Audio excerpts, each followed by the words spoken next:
명절 잘 보내셨습니까? 자, 어, 요약집 부분 강의하도록 하겠습니다.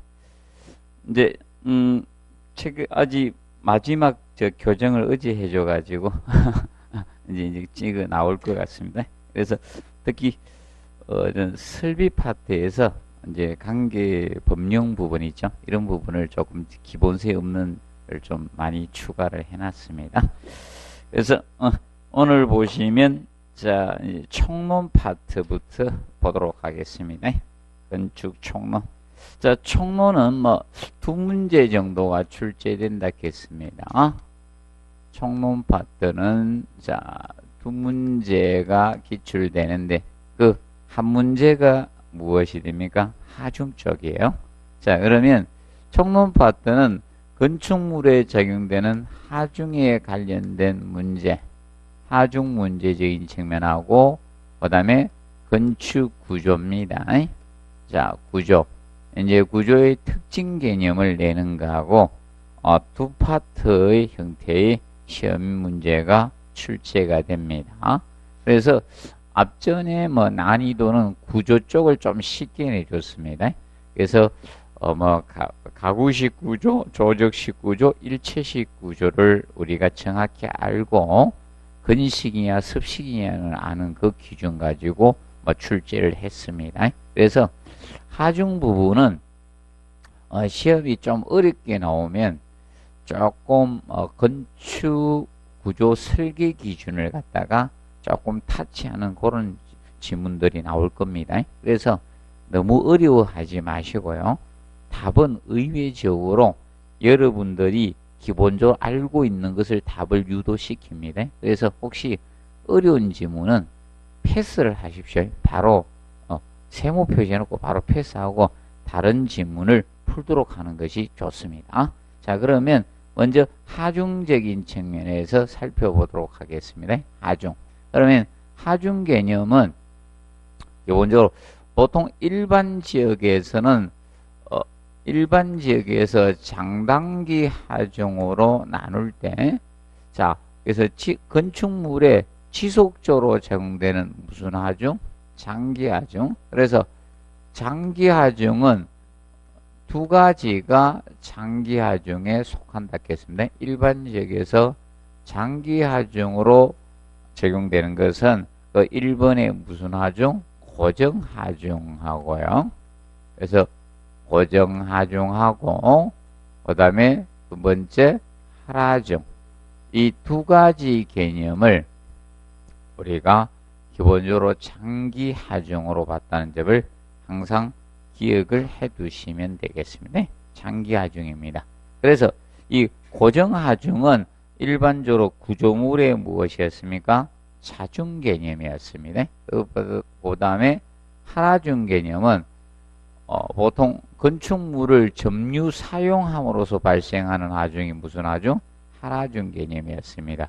그래서 여러분들이 꼭 알아둬야 될 부분이 자, 어떤 부분이었는가 하면 바로 이 내용이었습니다. 기본적으로 부착, 그래서 이제 일반적인 비내력 부분이나 건축 설비를 어떻게 볼 것인가 있죠? 이 측면입니다. 그래서 최근의 시험 흐름이 계속 이겁니다. 그래서 20회, 21회 때의 시험 흐름이 자, 비내력 부분을 어떻게 볼 것인가 여기에다 이제 답을 맞췄습니다. 그래서 당연히 자, 고정하중은 건축물의 자중이었죠. 구조물의 자중 개념이 고정하중이었습니다. 고정하중이었는데, 그러면 비내력 부분을 어떻게 볼 것인가? 그래서 이 비내력 부분, 그럼 내력 부분들은 다 고정하중에 속합니다. 그런데 비내력 부분이나 건축 설비적인 측면, 설비. 그래서 이제 비내력 부분과 건축 설비는 부착 고정이 된 것은 무엇으로 본다? 고정하중으로 봅니다. 그래서 이것은 부착 고정이 돼야 돼요. 부착 고정된 것, 부착 고정된 것은 고정하중으로 본다는 겁니다. 그 반면에 부착 고정이 되지 않는 것은 무슨 하중? 하라중 개념인데, 그래서 이런 비내력 부분이나 건축 설비, 그래서 뭐 대표적으로 이제 이런 부착 고정이 되지 않은 겁니다. 부착 고정이 안 된 것은 하라중 개념에 속합니다. 그래서 이제 최근에 시험에 그 예로 들어서 냈던 게 칸막이 벽이에요. 칸막이 벽. 그래서 칸막이 벽이 고정된 칸막이는 무엇이다? 이제 문장을 막 이제 변화를 줄 겁니다. 획일적이가 아니고 변화를 줘서 이제 쓸 겁니다. 이제 조적적 칸막이 벽 이렇게 냈는데 이제 변화를 줍니다. 고정된 칸막이야. 자, 뭐다? 변화를 줄 수 있는 가동성 칸막이 이런 게 다 틀리집니다. 그러면 계속 철거를 하지 않는 이상 고정이 돼 있으면 그것은 이동 가능하지 않는 것은 바로 뭐다? 고정하죠. 그러면 대표적인 예로 이거 비내력 부분 가지고 언급을 한 거예요. 바로 조적조 칸막이. 자, 조적조 칸막이 벽은 자, 여러분들이 얘는 부착 고정이 되죠. 그래서 얘는 모르타로 부착 고정이 되기 때문에 이것은 무슨 하조로 본다? 고정하중으로 봐줍니다. 그런데 이동성, 그래서 가동성 경량 칸막이는 그래서 이런 가동성 이런 경량 칸막이 이런 것들은 어디에 속한다? 하라중에 속하는 겁니다.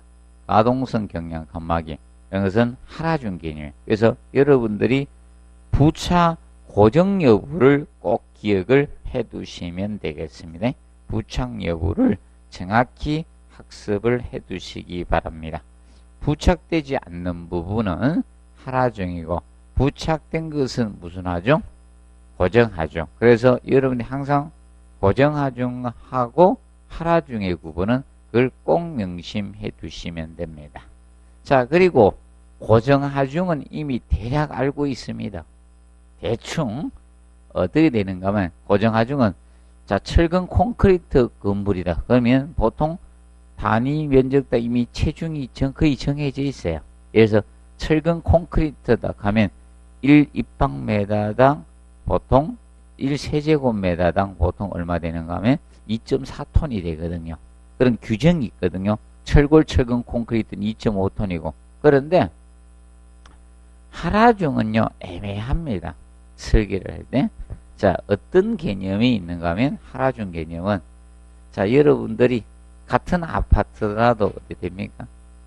어떤 사람은 집에 적재를 많이 하시는 분들이 있고 맞죠? 적게 하는 분도 있잖아요. 예를 들어서 딸랑 두 부부만 사는 경우도 있는데 맞죠?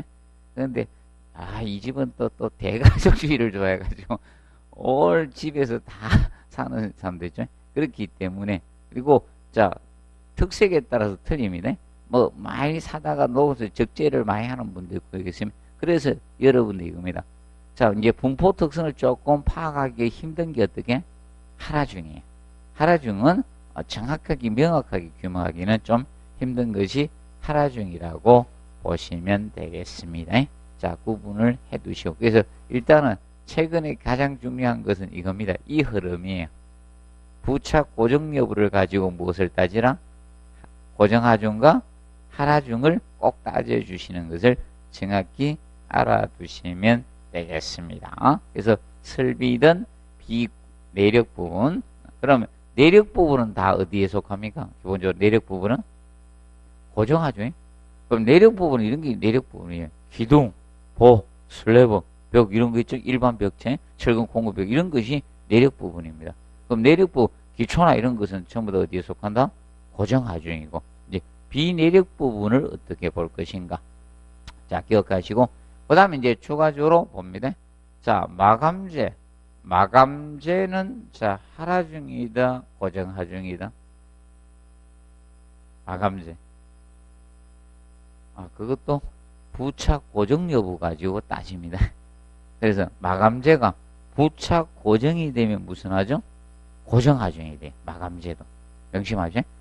비내력 사실 비내력 부분입니다. 마감재. 그래서 이제 마감재도 마감재. 마감재도 부착 고정이 되면 고정하중에 속합니다.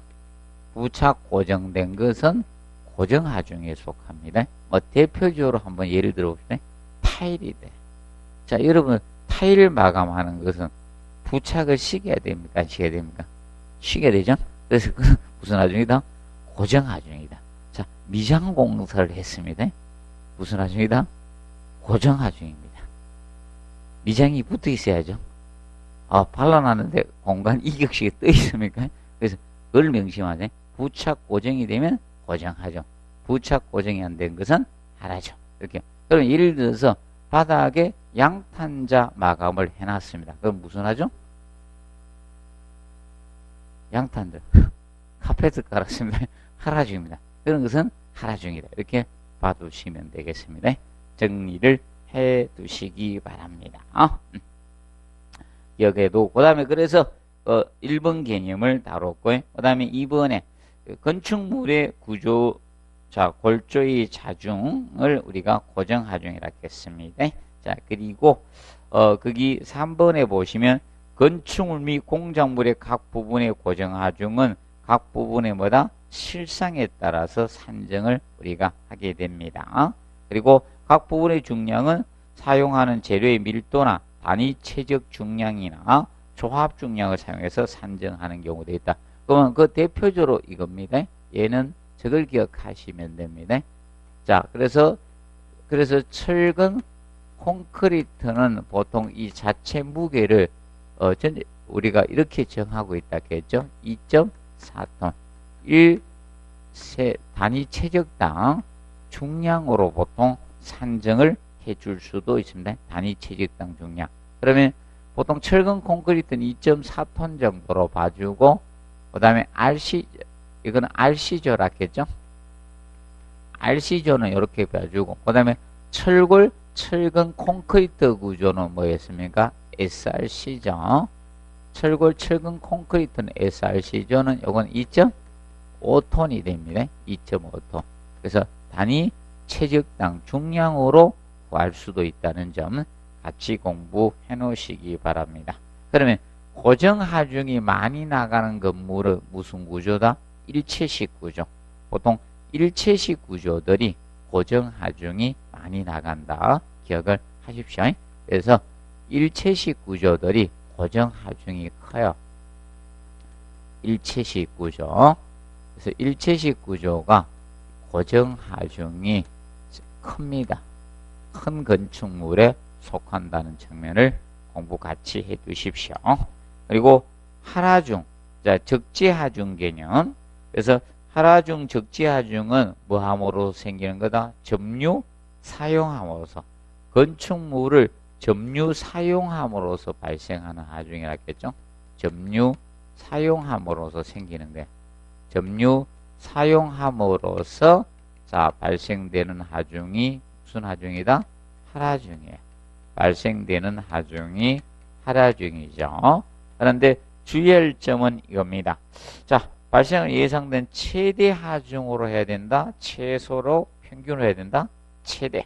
자, 항상 최대 체크해 놓으시기 바랍니다. 최대로 설계를 해 주셔야 됩니다. 최대. 그래서 자, 발생되는 최대입니다. 발생되는 최대 하중으로 해야 돼. 최대. 안전을 위해서 최대로 우리가 설계는 기본적으로 해야 됩니다. 그러면 예를 들어서 이겁니다.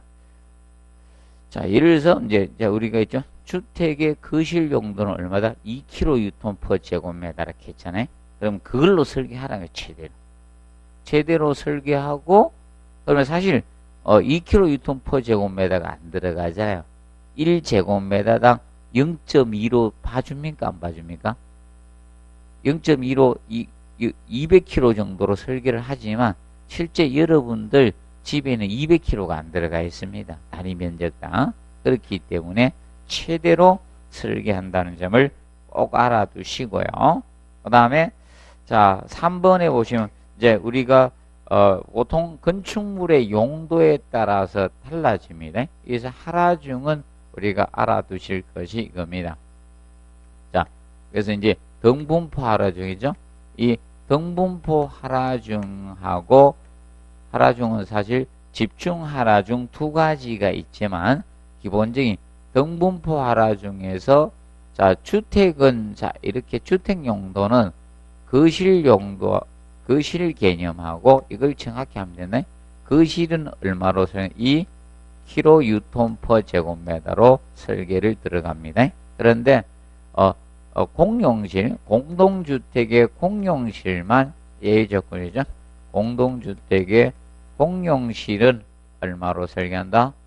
5kN per 제곱미터로 설계를 하겠다는 겁니다. 그런데 발코니는 출입바닥 하라중에 얼마로? 1.5배로 설계하면 돼요. 그럼 발코니는 이거의 1.5배로 가주면 된다, 이게. 그러면 거실이 얼마 됩니까? 2니까. 2 곱하기, 자, 얼마? 1.5배 하니까 3kN per 제곱미터로 설계하시면 된다. 그러면, 자, 우리가 공동주택의 거실은 이걸, 자, 예로 설계하지만, 발코니는 3kN per 제곱미터로 설계해 주시면 된다. 1.5배. 그래서 어디가 큰 값을 쓴다? 발코니.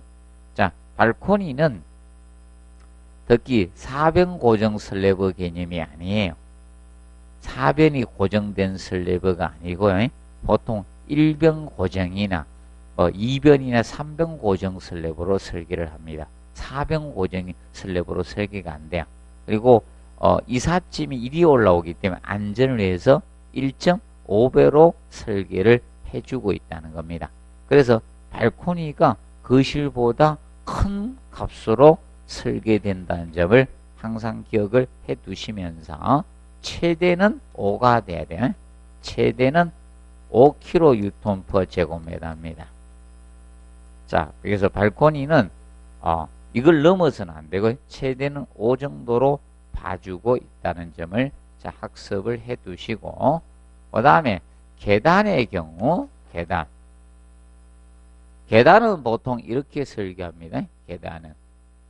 계단 개념은 설계를 할 때 보통 단독주택이나 2세대 거주주택의 경우는 단독주택과 2세대 거주주택은 쉽게 이것을 2세대 거주주택이라고 합니다. 앞집만 있는 거. 공동주택에서 뭐만 있을 때? 앞집만 있습니다.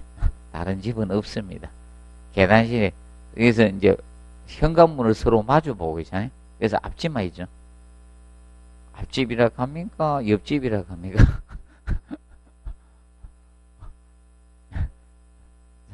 그래서, 자, 그래서 이 경우는 2kN per 제곱미터로 설계를 하게 됩니다. 그런데 주의할 점은 이겁니다. 자, 요걸 하고, 기타 계단에 대해서는, 기타 계단은 전부 다 5kN per 제곱미터로 설계를 합니다. 5. 기타 계단은 5가 되겠고, 그래서 일반은 이걸로 봐주고 있다는 점을 기억해 두시면 됩니다. 그러면 여러분, 호령 아파트는 뭘로 설계한다? 이걸로 설계하고, 그 다음에, 일반, 자, 복도형 아파트는 여기에 들어가는 게 사무실 전대는.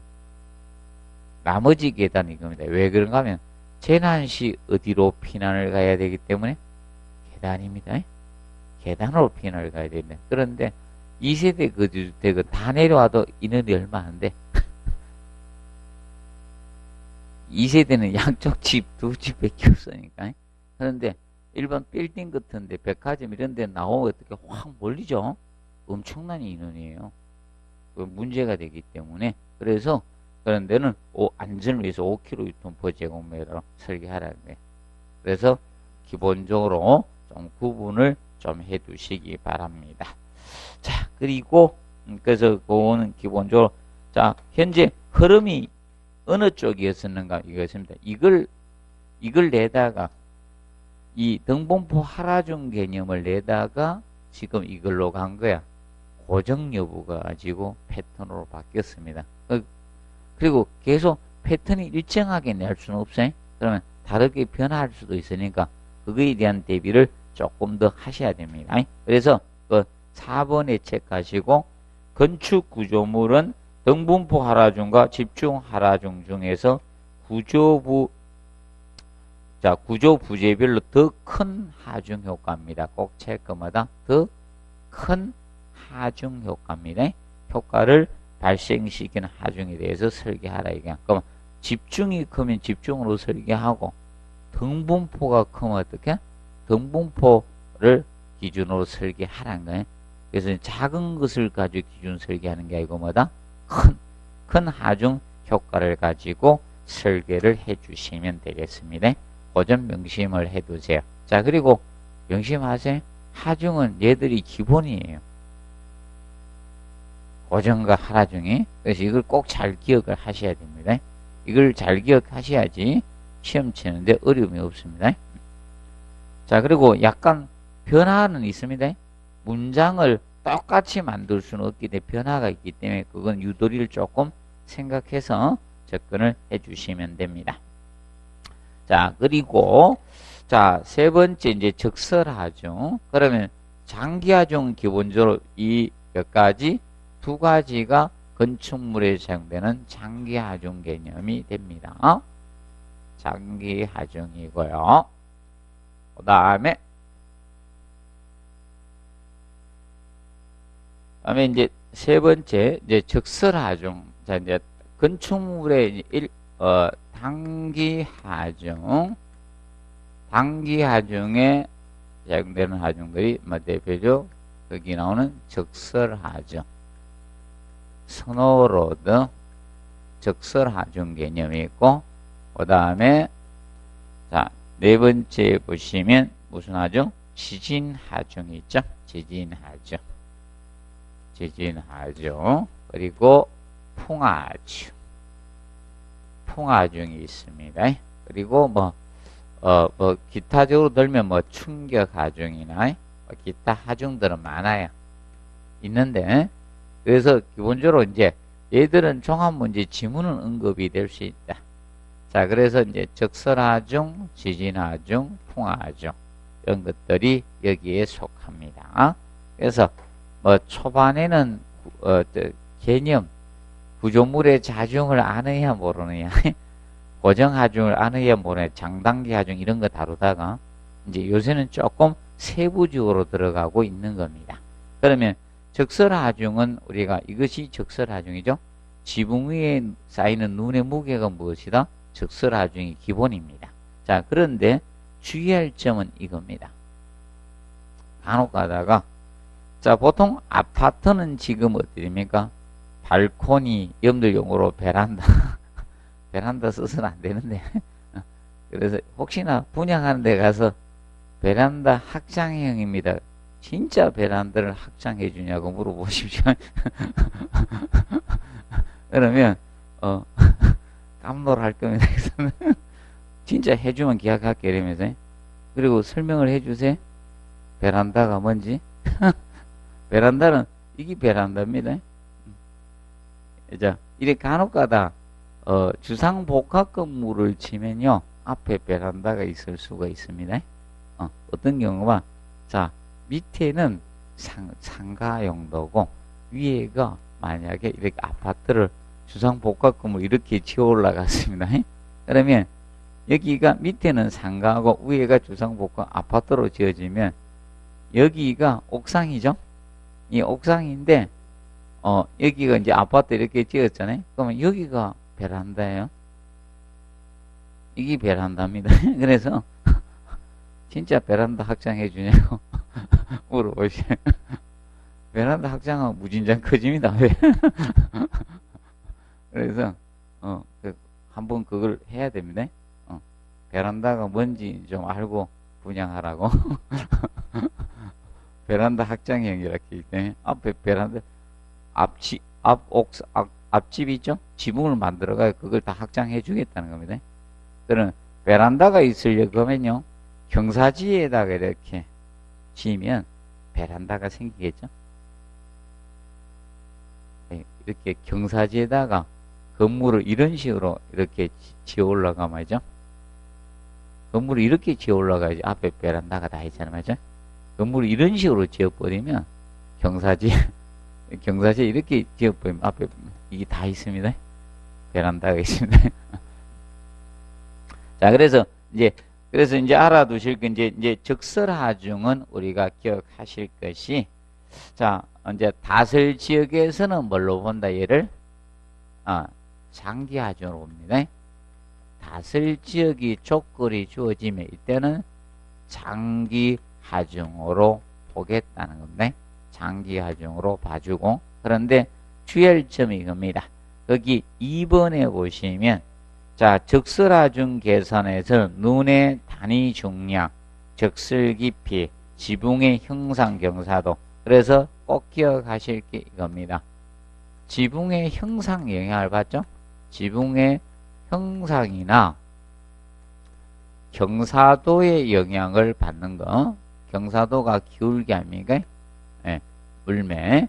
그래서 지붕의 형상 기울기에 영향을 받는 것은 무슨 하중? 적설하중입니다. 자, 그래서 여러분들, 자, 이거 되지 않습니까?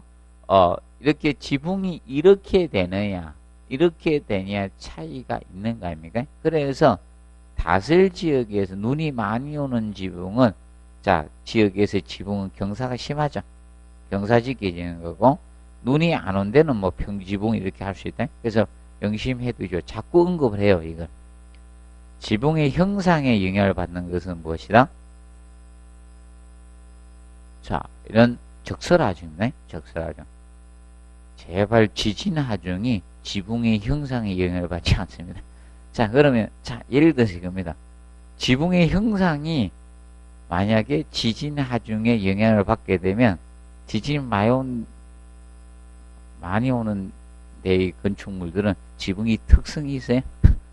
그런 게 아니죠. 그러면 다 그렇게 만들면 안전해지겠죠. 지붕의 형상이 지진하중에 영향을 주면 지붕만 다르게 하면 관계없지 않습니까? 그럼 여러분들이, 자, 이 머리 두상을 갖다가 있지 않습니까? 이거 하는데, 이발을 하는데, 와, 막, 형상을 이상해. 머리 무게가 가벼워지고 이런 거 있습니까? 그런 건 영향을 주지 않습니다. 그래서 기억을 해 두시고요. 그 다음에, 그 3번에 보시면, 그래서 이제 지상적설하중의 기본값은 재형기간은 몇 년이다? 100년이에요. 그래서 이제 재형기간이 나오면, 자, 여러분이 기본적으로 100년이에요. 100년. 100년. 자, 주의할 것은, 자, 이것만 주의하면 돼요. 재형기가 나오면 지진하중이죠. 얘만 주의하십시오. 그래서 이제 바람이나 이런 기준은 재형기간이 현재를 기산점 잡아서 과거 100년간을 토대로 잡습니다. 근데 지진하중은 재형기간이, 이거는 2400년이에요. 얘는 재형기간 설정하는 게 차이가 있는 것은, 자, 지진하중은 명심하세요. 지진하중은 2400년간을 기준 잡습니다. 기원전부터 잡는 거예요, 지금. 지금 2019년도니까, 기원전 300, 맞아요. 올해 2019년도 맞죠? 관리사 몇 회 시험만 자꾸 생각해가지고, 몇 년, 그래서 기억하시고, 기원전 300, 그러면 381년 전이죠? 기원전 381년 전부터 지진 기준으로 데이터를 잡겠다는 게, 왜냐하면 지각 변동이니까 그런 게 크기 때문에. 그 측면을 알아두시고, 재형기간은 100년을 기준 잡고요. 그 다음에, 자, 이제 알아두실 거, 그 다음에 이제 최소 지상적설하중은 얼마다? 최소 지상적설하중은 우리가 5kN per 제곱미터로 설계합니다. 0.5kN per 제곱미터로 설계합니다. 최소 지상적설하중은 정리를 해 두시고요. 그래서 이제 주의할 점, 그래서 적설하중은 지붕의 형상에 영향을 받는다는 점을 기억을 해 두시면 됩니다. 정리해 두시고, 그 다음에, 자, 지진하중 갑니다. 그래서 이제 지진하중은, 지진이 이제 건축물에 미치는 영향이 지진하중이라고 했습니다. 그런데, 지진하중은 어떻게 구한다? 이것을 항상 기본적으로 잡아 두시기 바랍니다. 지진력, 지진하중. 그래서 지진력은 고정하중에다가 무슨 하중? 하라중, 적재하중입니다. 이 두 개의 하중의 수평 진도를 곱한 것이 무엇이다? 지진력, 지진하중 개념이 돼요. 그러면 지진력에 영향을 주는 것은 건물에 뭐라는 거예요? 무게죠. 하중이다, 이게 하중.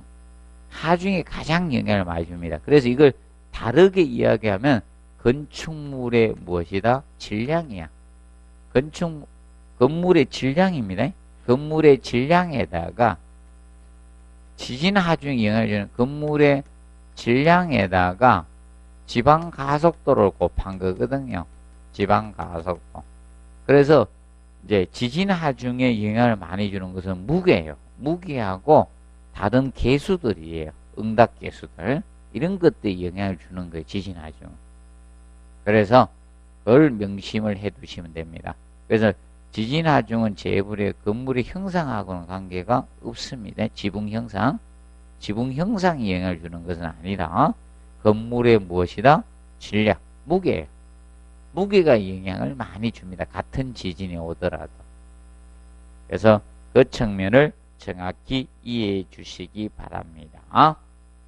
그리고 내진 능력 표기법은 수중 메르칼리 진도 등급, MRI 등급으로 나타낸다는 거, 그리고 최대 지방 가속도하고 함께 표기하도록 규정하고 있습니다. 간단히 알아두시고, 그래서 저거하고 혼돈하지 않도록 하십시오. 우리가 지진 규모를 이야기할 때마다 리트 규모를 쓰죠.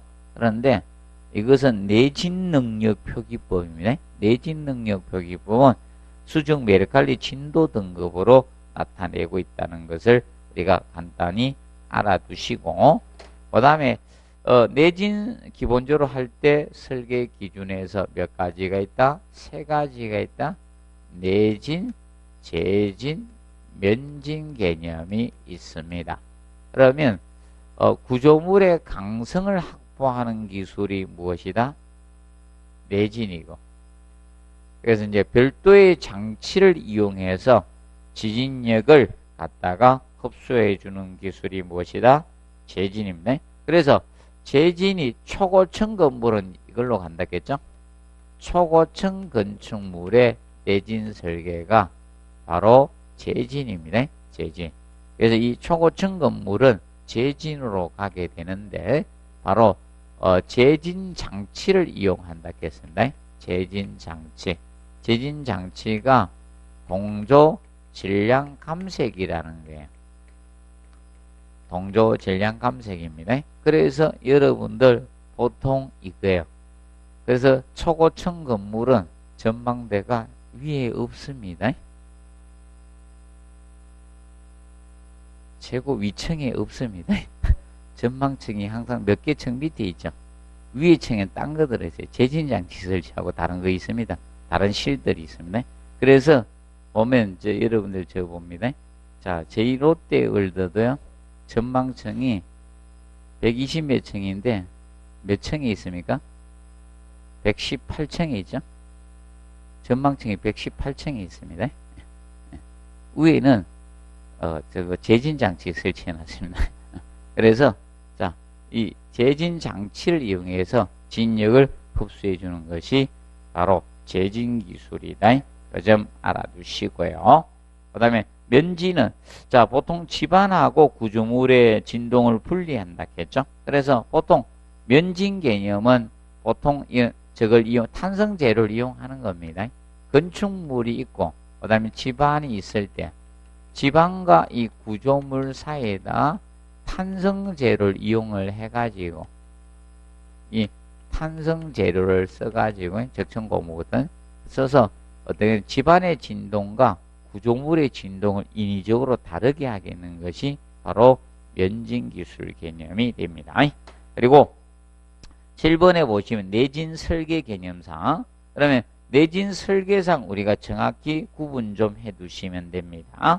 그래서 기초의 형태와 지중 구조는 가능한 어떻게 단순한 걸 써야 되면 절대 복잡한 것을 써서는 안 됩니다. 단순한 것을 써주시고, 특히 니은 집안의 뭐다? 액상화 현상. 자, 액상화 현상이라는 것은 결과적으로 이겁니다. 액상화 현상은 어느 집안에서 생긴다는 겁니까? 액상화 또는 유동화라겠죠. 유동화는 사질 집안이거든. 그러면 집안의 영향을 받는 것은 바로 누구예요? 지진하중이에요. 자, 얘는 적설하중은 지붕의 형상에 영향을 받지만 지진은 뭐다? 집안의 종류에 영향을 받는 거예요. 그래서 이 지진하중은 집안의 종류에 영향을 받는 거예요. 집안의 종류의 영향을 받는 겁니다. 집안의 영향을 받는 거예요. 집안이 어떤 집안에 따라서 지진하중은 달라져요. 그래서 여러분들이 겁니다. 매립지 매우 안 좋다. 그래서 항상 기억하세요. 매립지에 건축되는 건축물은 굉장히 위험해집니다. 그래서 저겁니다. 일본 고베시가 바로 매립지 위에 건축됐어요. 그래서 지진이 왔을 때 박살났던 거예요. 그래서 옛날에 저거 있잖아요. 지진 났을 때 일본 간동 대지진이죠. 그때 이유 없이 우리 조선인들 많이 죽였잖아요. 뭐라고 이거. 그때 당시보다 지금 만약에 동경에 대지진이 오면요. 그건 그때 당시 지진 규모는 보다 훨씬 상회할 겁니다. 같은 지진이 와더라도. 지금 이제 일본 동경시가 확장되면서 다 매립했어요. 매립이 엄청 지어졌습니다. 그래서 아마 박살날 겁니다. 보강해놨거든. 대비해서. 보강해놔도 안 됩니다. 액상화 현상이 일어난 집안은 굉장히 위험합니다. 그래서 액상화 현상은 그래서 특히 무슨 집안에서 많이 생긴다? 사질 집안에. 예, 모래 집안에서 많이 발생합니다. 액상화.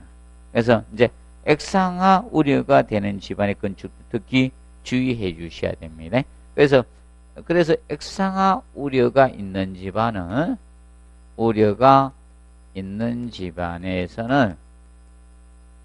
집안에서는 지중구조물하고 기초를 갖다가 지중구조물과 기초를 일치화해 줘야 됩니다. 기초를 일치화를 해줘야 됩니다. 일치화.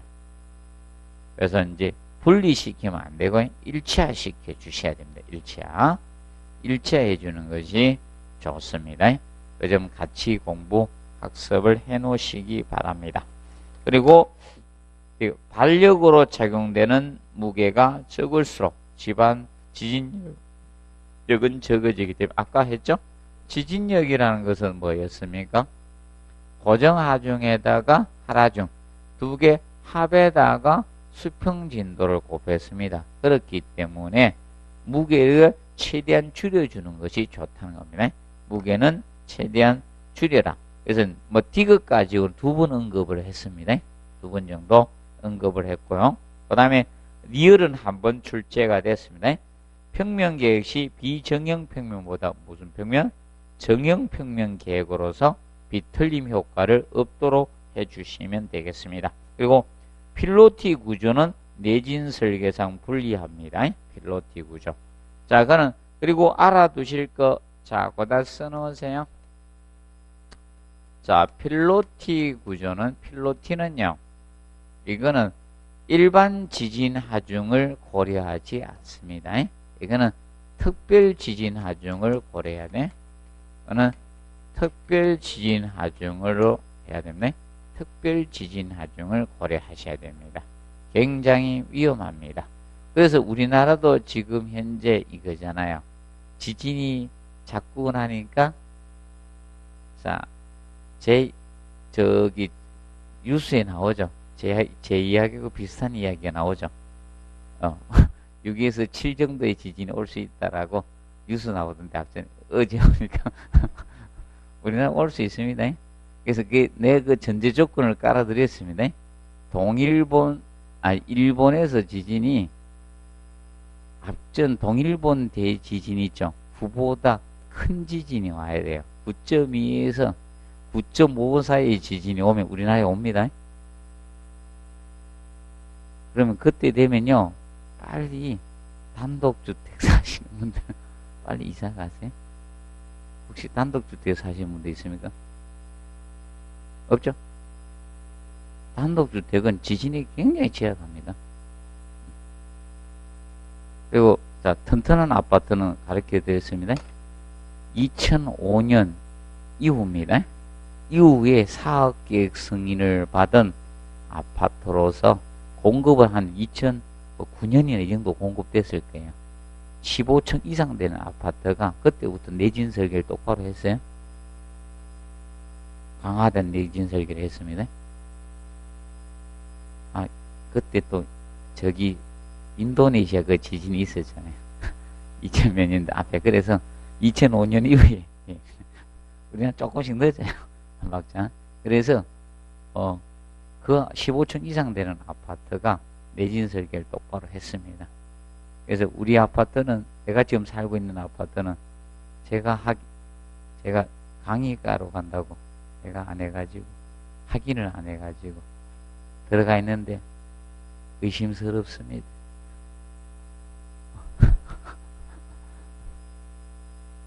자, 봐두시고, 그래서 그 점 알아두시기 바랍니다. 그리고 자, 비읍에 기둥 파괴보다 무슨 파괴? 보 파괴를 유도하고 전단 파괴보다 힘 파괴를 유도를 해 주셔야 됩니다. 자, 이거는 이거예요.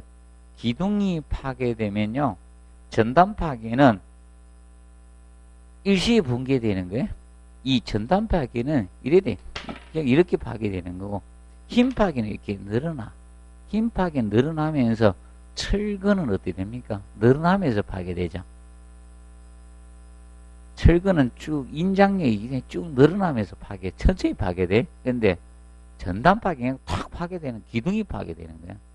위험합니다. 그래서 힘 파괴를 유도하도록 설계한다는 점을 우리가 알아두도록 해두시면 됩니다. 자, 그리고 밑에다가 하나만 적어 놓읍시다. 자, 허용 응력 설계에서 허용 응력 설계를 할 때,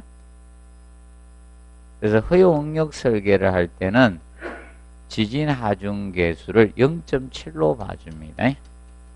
안전 계수를, 지진 하중 계수를 0.7로 봐줍니다. 0.7. 그래서 사용 하중을 고려하니까 100%로 봐줄 필요가 없는 거예요. 100%. 그래서 0.7로 우리가 봐줍니다. 지진 하중 계수를 0.7로 봐요. 근데 이제 강도 설계를 한다든지 이럴 때는 1로 봐주지만, 허용 응력 설계는 사용 하중을 고려해서 하기 때문에 기본적으로 0.7 정도로 설계를 해 주시면 됩니다. 그래서 우리가 철근에, 자, 저것도 봅니다. 우리가,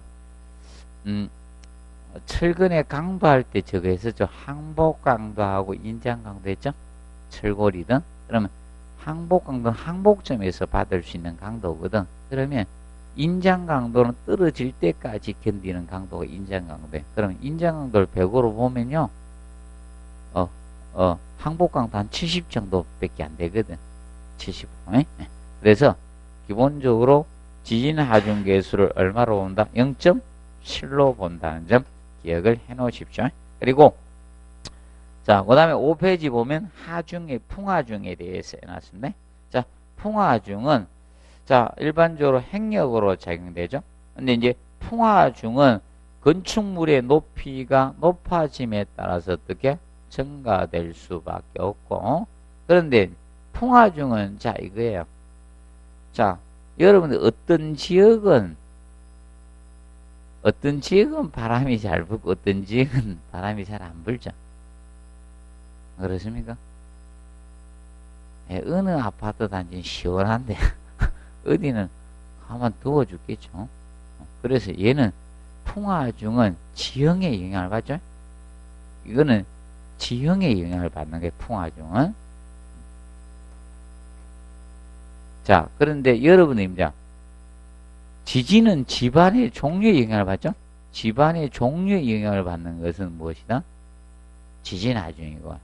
그래서 이제 풍화중은 지형의 지형에 영향을 받습니다. 지형. 어떤 지역이냐에 따라서, 지형에 따라서 틀어집니다. 그래서 어떤 데는 바람이 잘 부는 데도 있고, 바람이 적게 부는 데도 있잖아요. 그래서 어디입니까? 어디 가면 얼음이 오는 데도 있잖아요. 여름에. 그래서 그런 데는 뭐가 붙어서 얼음골 이런 게 지역에 붙었죠. 영향을 받게 됩니다. 그래서 풍화중 영향을 받습니다. 그리고 2번에 보면 통상적인 건축물의 지붕의 무슨 높이? 평균 높이를 기준 높이로 합니다. 평균 높이가. 자, 여기서는 평균 높이를 기준 높이로 해서 그 기준 높이에다 속도압을 기준으로 풍화중을 계산하시면 되겠습니다. 기본적으로 알아두시고요. 정리해 두시고. 그 다음에, 이제, 그래서 하중은 이렇게 해서 이제 정리를 해 두시고. 그 다음에, 자, 하중은, 자, 시험 문제 풀 때 이겁니다. 그러면, 주의할 점이 이겁니다. 새로운 있죠. 지문을 좀 어려운 데 가서 이렇게 따오더라도 너무 어려워하지 마시고, 편하게 문제를 푸시고요. 그리고 지문을 풀다가 어떻게 푸시면 되는가 하면, 자, 이겁니다. 요새는 이제, A형 받느냐, B형 받느냐에 따라서 차이는 있는데, 맞아? A형하고 B형하고 문제가 위치만 달라요. 같은 문제가 출제가 되지만, 옛날 처음에 시험 칠 때, 4가지 유형이 들어오니까요. 4가지 유형을 가지고 시험 치는데 못 나눠줘. 나눠주다 헷갈리고 막 너무 오래 걸리는 거야. 그래서 2가지 형밖에 안 옵니다. 처음에 4가지 형 가지고 하니까 못 나눠줘. 와, 연습을 하고 막 가르치고 이렇게 들어오는데도 제대로 못 맞아요. 아, 내가 답답하던구만. 내가 들어가 옆에 있는데 답답해 죽겠어. 저걸 저렇게 못 나눠주니. 내가 나눠주고 싶은 생각이 팍팍 들지. 지금 2가지 유형밖에 안 들어옵니다. A형하고 B형 2가지밖에 안 들어옵니다. 2가지밖에 안 들어오는데 문제는 똑같습니다. 근데 위치만 다르다. 위치만 약간씩 패턴이 다르다. 이렇게 보시면 됩니다. 그랬을 때 1번, 2번 문제가 A형은 무조건 1장이 나와. 건축구조하고 바람이죠. 이게 나오고요. 그런데 간혹가다 패턴상 이겁니다. 설비 쪽은 간혹 가다가 순서에 관계없이 막 낼 때가 있었어요. 패턴이. 그래서 그게 내가 간혹 가다 한 번씩 그렇게 했지만 실제적으로 그 실제 시험도 그렇게 낸 경우가 있었습니다. 그래서 어떨 때 막 저 전기나 이런 게 먼저 앞에 와서 막 내고 이런 경우도 있었습니다. 다른 계산 문제. 그래서 봐두시고, 그런데 여기는 거의 패턴이 유사합니다. 1장 문제, 총론 문제를 거의 먼저 내준다. 이렇게 보시면 돼. 그럴 때 풀 때 초반에 맞추고 가야지 기분이 좋아서 잘 풀립니다. 그리고 시설개론을 무조건 여러분들 연습하십시오. 시설개론 올해 시험은요. 시설개론을 얼마 만에 시간 내에 푸는 것이 관건이에요. 왜냐하면 처음으로 3과목 쳐다 처음으로 2과목 치거든요. 그럼 회계원리 만만치 않잖아요. 여러분들 회계원리를 시간 내에 풀 것 같아요? 시험장에서? 안 된다는 거예요. 3과목이 있을 때 하고 2과목이 있을 때 틀려집니다. 그러면 예를 들어서 150분에 20분 남았을 때 하고 100분에 20분 남았을 때는 개념이 완전 틀려지거든. 150분에 20분은 적지만 100분에 20분은 커요. 맞죠? 그렇기 때문에 분명히 20분 정도 나오면, 늦어도 20분 정도 나오면 20분 남았습니다를 할 건데 그때 얼마나 풀 것인가 이거예요. 시험장에서 얼마 남았습니다 이 소리가 들리면 그 다음부터 안 풀립니다. 그래서 빨리빨리 풀어야 됩니다. 그래서 무조건 시술 개론을 30분 이내에 풀도록 하십시오. 이제 무조건 30분 이내에 끊어야 돼. 그래서 30분 이내에 정확히 아는 문제만 30몇 개 이상 푸십시오. 그렇게 하는 거야. 모르는 거 풀려고 하지 마시고요. 모르는 건 남겨놓으세요. 그렇게 가는 게 합격의 지름길입니다. 그렇게 보시면 됩니다. 그리고 딱 두 과목밖에 없기 때문에 시술개론 풀고 회계만 풀어야 됩니다. 그렇기 때문에 심리적 압박감이 좀 온다는 겁니다. 그래서 그걸 잘 해결하시고 잠깐 휴식하고 하도록 할게요.